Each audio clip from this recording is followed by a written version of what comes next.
Okay, so these ones, bang, bang, lie. Ah, this guy. Okay, for those of you who don't know Bang, he's an awesome guy, and also he's relatively new to the DSLR club, to the photography group. But man, he's just jumped in with both feet, and he's hit the ground running because he's been getting really involved. We have a photo date we need to do soon, Bang. You and I. You're not getting out of it. I'm not cheap date either. Okay, so let's take a look at these. So, all right.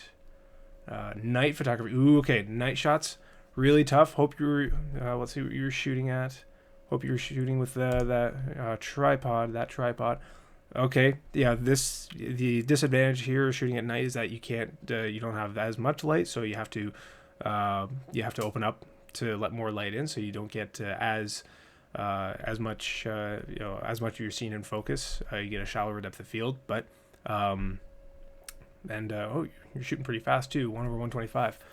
Okay, I'm really thankful that somebody took some night shots. That's ballsy, and good for you. ISO 12,800. Wow. Okay, I'm wondering, you probably shot this handheld, which is extra ballsy.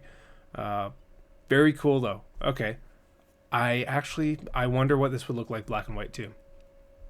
Also, just cutting this off here.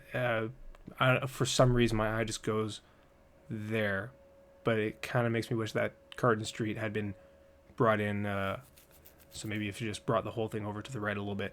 But I like how you're shooting down here, getting all of the man-made lights here. Again, I kind of wonder what this would look like black and white. It looks like it could be a really cool black and white high contrast scene, but I dig it. Ballsy. All right, church. Aha, there's like a billion churches downtown, so I'm expecting a lot of these shots. Okay, and it looks like, oh, was it sunrise or sunset? Looks like sunset. Wow, that's cool. Okay, getting the light coming out of that looks pretty damn beautiful actually. The light, just like the setting sun right behind the church, so you're getting it backlit. Really good, awesome. That's that right time of day where you're not going to get a whole lot of sun flare. Awesome. Beautiful. Very nice. I dig it.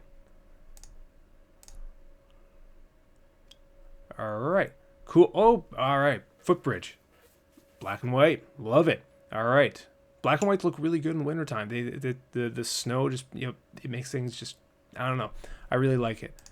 Usually my advice for when, or my own thinking with my own photos is, if something is just I've processed it in Lightroom enough, and I'm not totally digging it and it's not doing much for me, black and white.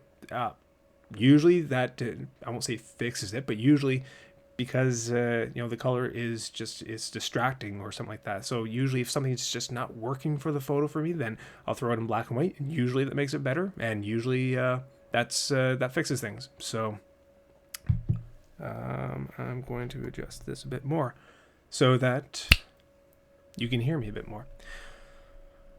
Okay, and so as for the footbridge shot, really difficult to get, especially with like all the branches coming in.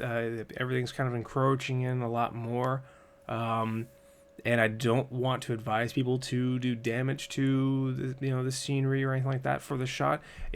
I almost feel like this branch right here. These are cool. I think he even had a note about this one too. Hold on, I'll find that note in a second. But this branch right here, it looks like it kind of looks like that needs to go, just so that these two sets of branches will at least like sandwich it in, and then you'll get an unobstructed view of this center here. It just looks like that one's really in the way. Ideally, it'd be great if you could just take a chainsaw and buzz it all down. But yeah, don't damage public property, please. But I love the black and white of this, the graffiti over here, the river, the blackness of this arch here. Yeah, like it. What did you say about this?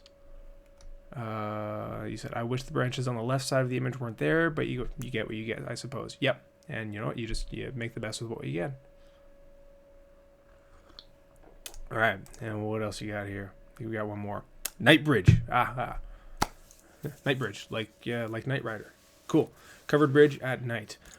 I like this very much. I would not. I at first I was gonna say black and white it, but I like this. I especially like.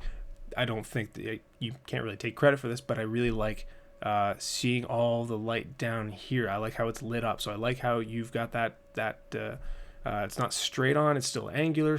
So it's on enough at an angle. So your eye is kind of getting led into it. Excuse me. I really dig the inside look of that. And I think you mentioned that this was cropped a little bit. I can't remember which one you were talking about. Yeah, I think you said you made a small crop. I'm not against cropping.